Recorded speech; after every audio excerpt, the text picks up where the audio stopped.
Maskarada sasoia heldu da berriz ere, eta asteburuan irekiera egin dute Pagolan. Inauteriak badatoz beraz, Euskal Herrira. Motibatuak, pixkat oztuik ere? Bai. Pixkat estresatiak iren goizuntan, hor presioa apaltzen da eta bai, entxa pasten da. Botzak berotzen ditugu eta entxatzen gira elgarrekin lotzea eta... Ziki untxa hasten da, giroan batean gira, denak elgarrekin gira, badugu aro edera. Eta lehen barrikadan pixkat estresatuan nintzen eta hor pasten da eta bai, hainiz prestatu gira, bedenak tantzariak eta buhamiak eta kauteak ere bai, sorgotxak ere bai denak, dena emanen dugu. Lehen aldiz antolatu dute Pagolarrek maskarada. 35 bat gaztek, gorri eta beltzeria, euskal kulturaren aldeko apustua egin dute.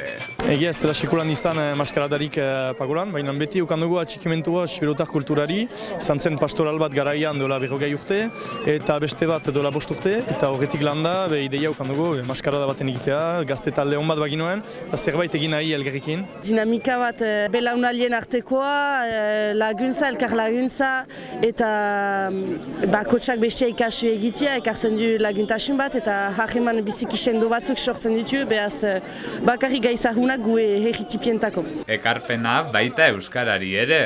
Enetako maskada bat ez zine izan beste nola baita euskaz beno. Egia gazteetan batzuak ez dutela baitez bada emaiten edo eta orduan kurtso batzu hartu dituzte eta berriz giro hori piztu du, lagundu du pizten. Hala.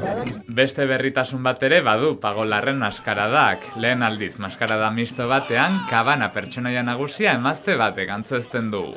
Enetako gu italian eta arruntu normal jinbitat delibe hoi. Ez dugu sobea pentsatu neska lamutiko, bena hola gertatu bita. Eta presatia jakustian neska batek egiten aldila. Hola. Eta asteburuz asteburu zalantza bat argitzen entxeatuko dira. Zer dira Pagolarrak? Sibiutarrek ertemetie ez giela sibiutarrak, eta manesek ez giela manesak, behaz alde batetaik ala bestetaik ez giela niunko, salbu Pagolar. Ordin batzuntako behar maskada bat eginik sibiutar bilakatzen giela, beste batzuntako ez, guetako Pagolar eta bakotsak indezala bere ideia. Zuberoako 12 herri bisitatuko dituzte heldu diren asteetan, baita Donaisti bizilagun Nafarra ere, apirilaren 27an herrira itzultzeko.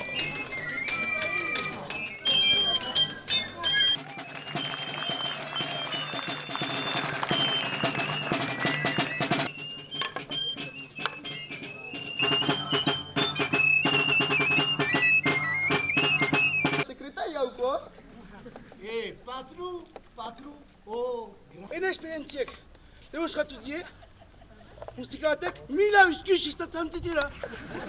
Bena, 1000 mustikek ez die usku bat sistatzen ahal. Xilari, eta usku keiak, baste nun bat eratuko du.